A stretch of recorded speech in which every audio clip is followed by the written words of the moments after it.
Hakikatnya pelaburan emas ni bukanlah untuk kaya. Okay, hai. Assalamualaikum warahmatullahi wabarakatuh. Selamat datang ke rancangan Hacks episod yang ke-36. Anda telah membesar bersama dengan Hacks. Dah 36 episod dan anda bersama dengan saya. Jadi untuk hari ini, saya jemput seorang tetamu. Sebelum tu saya nak jemputlah tetamu kita kenalkan diri. Firzana, jemput kenalkan diri Firzana. Hai, Assalamualaikum. Nama saya Firzana. Saya merupakan salah seorang penyimpan emas sejak tahun 2017.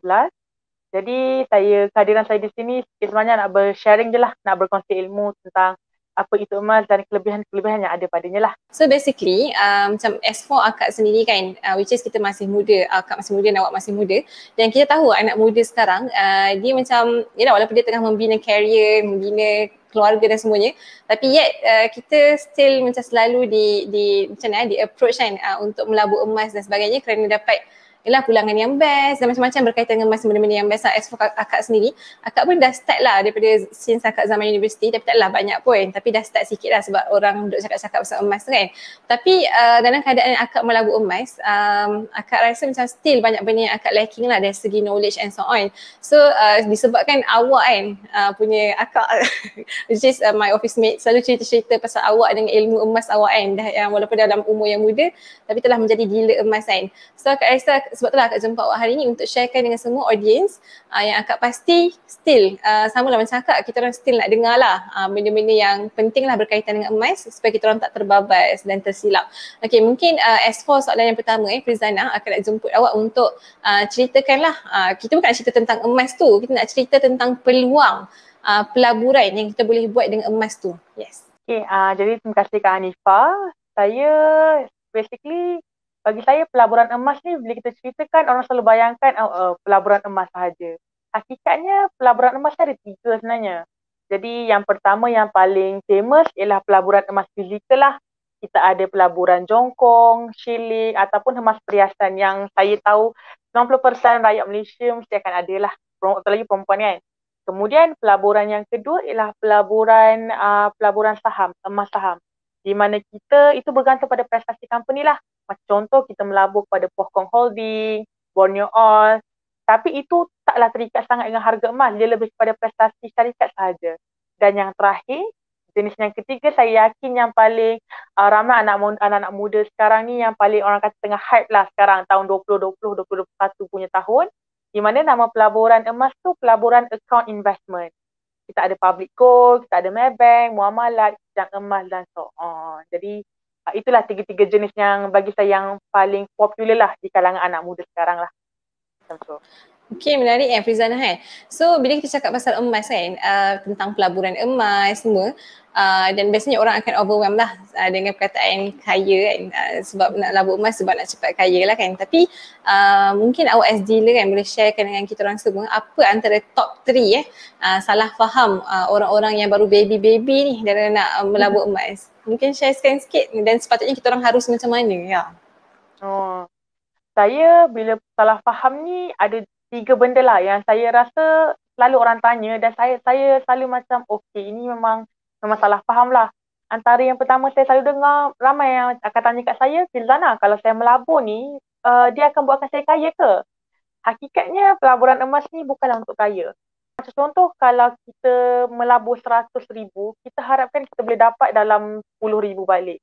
Hakikatnya tak macam tu. Emas ni tak ada dividen, tak ada pulangan dan tak ada apa-apalah.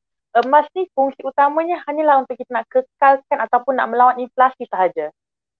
Kalau kita nak ceritakan inflasi secara pendek, inflasi ni ialah kita nak kawal, kita nak jaga harga tu. Kita tak nak make sure, contoh, kita menyimpan RM20 pada tahun yang lalu, pada tahun ini adalah nilai RM20 yang sama. RM50 yang boleh kita beli troli pada 10 tahun yang lalu adalah RM50 yang kita beli troli pada masa yang sama. Umpamanya macam tu lah. Jadi saya bagi contoh, dulu kalau kita nak bayangkan harga kambing pada tahun 2000, sebenarnya harga seekor kambing tu RM150 je. Tapi bayangkan kalau lah saya nak kata umpama saya kata dulu saya nak menyimpanlah RM150 sampailah tahun 2021. So baru saya nak beli kambing. Rupanya bila saya nak beli, baru saya dapat tahu harga kambing sebenarnya sekarang ni adalah RM1,000 untuk seekor. Jadi saya macam, kenapa saya menyimpan RM150? Itulah namanya inflasi. harga dia tak akan pernah kekal. Harga dia akan sikit-sikit naik. Jadi fungsi emas ni adalah untuk nak melawan inflasi tersebut. Bayangkan pada tahun 2000, RM150 itu bersama dengan 1 dinar. Jadi kalaulah kita, instead of kita simpan RM150 itu, kita simpan 1 dinar. Bawalah kita 1 dinar tu ke tahun 2021.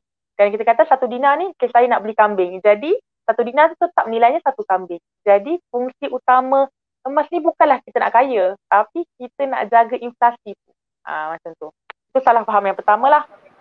Salah faham kedua ialah ramai ingat bila kita, saya macam saya katalah, kita jomlah kita simpan emas. Mereka akan cakap, tak naklah kalau simpan emas, saya kena bayar zakat. Jadi bagi saya macam, saya agak gila lah bila dengar macam tu, sebab sebenarnya bayar zakat ni pertama adalah something yang kita mestilah nakkan, sebab kita tahu zakat ni adalah petanda kita ni adalah orang yang cukup. Kita cukup, jadi kita kena bayar zakat. Kita mampu untuk nak menolong orang. Kedua, sebab kita bayangkan, untuk kita nak bayar zakat emas, kita memerlukan cukup 85 gram. Andai katalah, saya tak nak menyimpan 85 gram, saya nak menyimpan nilai yang sama seperti 85 gram, which is 21,000. Tetap, walaupun saya tak simpan emas, saya tak akan kenakan zakat emas. Tapi 21,000 tu saya akan dikenakan zakat simpanan. Jadi sebenarnya tak kisahlah kita simpan emas ke, kita simpan duit ke, simpan apa-apa mana pelaburan pun, hakikatnya memang dah cukup haul tu, memang kita akan dikenakan zakat. Sebab itu tandanya kita mampu sebenarnya. Jadi salah faham yang ketiga, ini yang selalu saya dengar lah orang kata, saya nak mula pelaburan emas, tapi saya akan cari company yang bagi yang paling murah. Saya bagi contoh. Dulu ada company A, B dan C. Okay, A offer RM50, B offer RM20, C offer RM70. Automatically kita akan cakap, oh saya naklah company B, sebab company B bagi RM20. Tiketnya sebenarnya emas ni, pelaburan ni bukannya semudah kita beli yang paling murah, kita jual pada waktu tengah mahal. Tak. Bila kita jual, kita kena ambil take note juga akan ada spread nilai, dia punya cost simpanan dan sekian-sekian. Dan company yang baik ni bukanlah company yang kita katakan, oh dia mestilah company yang paling murah. Tak. Dia banyak lagi benda yang kita kena tahu, dan itulah benda kiranya, itulah emas. Dan itulah salah faham yang saya nak highlightkan. Kita janganlah cari yang murah. Carilah based on apa yang kita faham dan kita rasa kita boleh melabur. Okay, menarik. So far menarik lah kan. So saya macam, saya rasa yelah awak pun dah jadi dealer emas kan, Prizana kan. So akak sendiri pun dah jumpa banyak orang sekeliling akak yang dah start jadi dealer emas kan. Lagi-lagi waktu-waktu PKP ni memang ramailah orang yang direkrut untuk jadi dealer emas lah. Tapi kadang-kadang as for akak yang dah start buat simpan emas daripada dulu, tapi akak tak jadi dealer pun walaupun dah ada account kan. So akak macam wonder lah, sebenarnya jadi dealer emas ni memang dapat banyak ke? Sebab setahu akak lah, mungkin akak silap kalau you jual 1 gram emas, you just dapat like 1.5% macam yang kita sembang dengan awak kan, 1.5% tu like berapa ringgit je, dan berapa banyak nak kena kerja untuk dapat banyak, baik buat bisnes lain daripada jadi dealer emas. Mungkin boleh ceritakan sikit?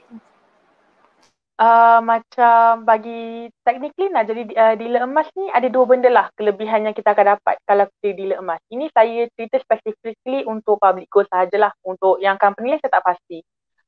Pertama, barang pembelian yang kita sendiri buat. Contohlah saya sebulan saya memang invest RM100. RM100. Saya akan dapat apa yang saya simpan tu 1.5%. Memanglah kita sebut tak banyak lah. Tapi cuba bayangkan, setiap RM100, setiap RM1,000 yang kita simpan tu, macam saya kan tempoh saya akan dapat simpan dalam setahun RM1,200. Saya dapat balik pulangan dalam RM200 dekat saya. Free je. Kalau saya simpan RM1,200 tu dekat pelaburan lain, saya bagi contoh lah pelaburan macam contoh tabung haji ataupun ASB, saya simpan je RM1,200 tu, tapi dia tak akan bagi balik pada saya RM200, dia akan bagi dalam bentuk investment lah. Tapi emas di mana dia bagi 1.5% dan dalam masa sama dia boleh naik dia punya nilai emas tu. Jadi itu bagi saya yang kenapa ramai orang teringin sangat kot nak jadi dealer. Kedua, bila saya ajak orang, saya pun akan dapat 1.5% dealer. Dan bila kita berniaga, satu benda yang kita kena pegang ialah kita kena sentiasa rasa ataupun yakin yang customer kita ni ataupun orang keliling kita ni adalah orang bukan tak berduit, diorang ada duit. Cuma diorang perlukan nilai. Once kita memperkenalkan nilai yang proper, barulah diorang akan macam, oh okey, bagus. Dulu, kawan saya, umur sama macam saya, kalau ikutkan, macam akak cakap lah, dia simpan RM100, RM100. Tapi nak katakan rezeki tu tak ke mana-mana, dia dapat klien dia yang bayar dia 1 kilogram emas. Dia dapat macam tu, jadi dengan cara macam tu dia terus dapat 4.5K. Percuma saja. 4,500. Jadi bagi saya bila macam katalah dalam sambil kita bercerita tentang kebaikan, sebab emas ni ada kebaikan dia. Dalam masa sama kita pun dapat kebaikan dekat kita secara dunia lah dalam bentuk duit dan so on macam tu. Tadi kan Firzana dah cerita banyak lah pasal emas kan. Untuk Kak nak tanya lah pasal ada orang kan dia prefer untuk pegang sendiri emasnya kan secara fizikal. Ada orang dia prefer untuk simpan kat bank tapi dengan ada charge. As for awak as dealer emas dan awak sendiri menyimpan emas, awak suggestkan kita orang ni ataupun orang kat luar sana mana yang lebih better, simpan kat bank ataupun untuk pegang sendiri? Dia benda tu itu adalah satu step yang kiranya kita cakap takkan ada salah ataupun betul lah. Kiranya nak simpan di bank tak ada masalah ataupun nak simpan secara fizikal pun tak ada masalah. Cuma kita lihat kelebihan kebaikan tu pada diri kita. Contoh kalau kita simpan di account lah. Macam di public bank, kalau simpan di account memang kita tak akan dikenakan apa-apa charge. Cuma kekurangan dia kita tak boleh pegang emas tu. Dan kalau ada certain orang yang anxiety lah, mungkin dia akan semacam, betul ke? Walaupun hakikatnya company tu worthy, trusted. Tapi sebabkan kita tak pegang emas tu sendiri, kita takut kan. Jadi kita boleh pergi menyimpan fizikal. Tapi bila kita pegang fizikal, dia punya risikonya ialah mungkin dia boleh jadi dia hilang letak mata rata tempat. Mungkin dia akan kiranya ada risiko kecurian tu lagi tinggi. Jadi tentang bila kita nak menceritakan perlu ataupun tidak simpan ataupun simpan fizikal ataupun secara bank, dia lebih kepada kita lihatlah. Kita sesuai pada yang mana. Baik buruknya pada mana macam tu. Okay, jadinya akak kira macam kita sendirilah yang tahu kan keadaan kita macam mana, kesesuaian macam mana, tak semestinya kita kena ikut orang lain lah. So as for dekat penghujung lah episod hari ni, untuk saya akak percayalah ramai lah kot orang yang baru nak berjinak-jinak kan. Dia rasa dekat hati dia dah melonjak, aku nak juga simpan emas kan, tapi tak tahu sangat ataupun dah ramai je orang yang dah start simpan emas tapi yet dia rasa macam still banyak lacking dari segi ilmu dia. Mungkin Firzana boleh sharekan kot 3 tips yang paling utama lah kot untuk kita orang yang masih baby-baby ni. Okay, saya tak ada 3 tips. Cuma bagi saya, dalam bila kita nak mulakan apa-apalah berkaitan dengan finance kan, kewangan kan, kita kena lalui 3 fasa dulu. Dan fasa ni macam baby, kita tak boleh terus lahir terus nak berdiri. Kita kena merangkak dulu, menerap dulu, kemudian duduk and then barulah kita boleh berjalan kan. Jadi sama juga dengan kewangan, bila kita nak mulakan apa-apa pelaburan, ada fasanya. Jadi pertama ialah sebelum kita mulakan apa-apa pun, make sure kita dah dapat duit itu sendiri. Jangan pinjam duit, janganlah kita minta along ke apa ke untuk kita nak buat pelaburan tu. Kita dapatkan duit tu dulu. Mungkin daripada kita kerja ataupun kita buat bisnes sendiri. Jadi untung ataupun income yang kita dapat tu, itulah dapat duit tu. Itulah fasa pertama yang kita dah berjaya. Kemudian barulah kita pergi ke fasa kedua. Kita dah dapat duit tu, pastikan kita simpan duit tu.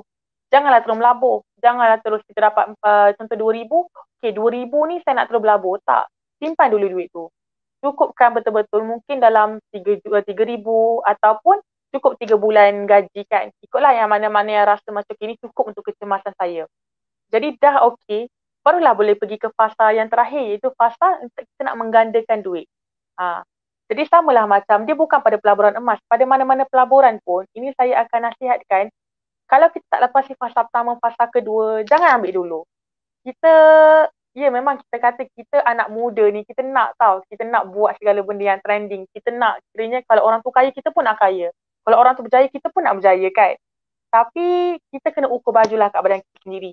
Kita kena buat step pertama dulu, step kedua, baru kita boleh buat step ketiga. Jadi itu pada mereka yang kat luar sana yang berminat lah untuk nak mulakan pelaburan emas ataupun mana-mana pelaburan lain, ingatlah 3 step ni dulu. Okay, menarik lah sebabnya satu benda lah yang semua orang kena take note, pelaburan emas ni as for kita nak melabur benda yang fizikal tu lah, bukan melabur kepada syarikat yang melabur kepada emas. Bila kita melabur kepada emas ni, dia adalah untuk dapat satu untung yang banyak, dia satu benda yang long term lah. Ni kita tak kira upah dealer ni as for emas yang kita ada sendiri tu lah. Dia adalah satu long term investment. Jadi kalau ada orang yang overwhelmed kan, dia terus nak beli sekali banyak, terus tukarkan duit yang dia ada kepada emas, tapi dia tiba-tiba ada satu waktu dia macam, alamak aku tak ada benda yang ni kan. So macam benda tu kena fikir sangat macam apa yang Firzanah kata kan, kena ukur baju kat badan sendiri. Dan sama je dalam episod mana-mana pun, kita tak perlu pun benda-benda yang trending ni kita mesti wajib ikut kan. Tapi kalau you memang dah ada step-step untuk follow, tapi dengan clarification daripada diri sendiri kenapa aku nak buat benda ni, just go for it kan, insyaAllah kan. Jadi sebenarnya banyaklah benda kalau nak sembang pasal emas ni kan, pasal kutu emas, sebenarnya banyaklah. Kalau aku nak tahu ni aku memang kena datang rumah awak lah, tapi kena tunggu PKP habis dulu lah kan.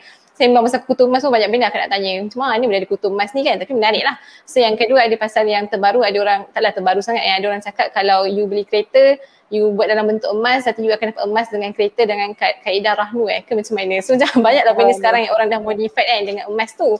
Tapi apa-apa pun, investment apa-apa pun, jangan sampai tergadai benda yang paling utama dan essential lah untuk kita menghidupi kehidupan kita dan keluarga kita. Jadi dekat penghujung hacks kan biasanya Firzanah kan, kita akan ada hashtag. Okay, so hashtag kita apa Firzanah?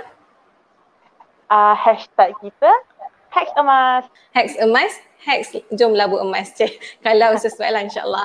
Okay, jadi kita orang akan letakkan Firzanah punya nombor telefon sebab Firzanah ni dia leader lah, dealer emas dan leader juga.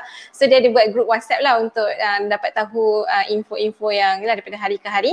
Dan korang-korang yang tengok hacks kali ni dan korang juga lah dealer emas, jomlah letak juga nombor telefon korang kat bawah ni untuk dikontak oleh klien-klien, prospek-prospek yang bakal menjadi korang punya customer. Okay, kita buat persaingan secara sihat insyaAllah.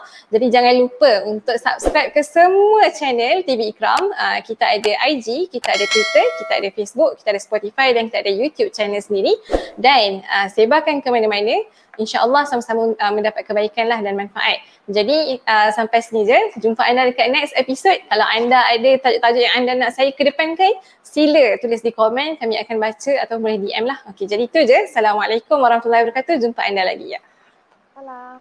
Bersama membina masyarakat.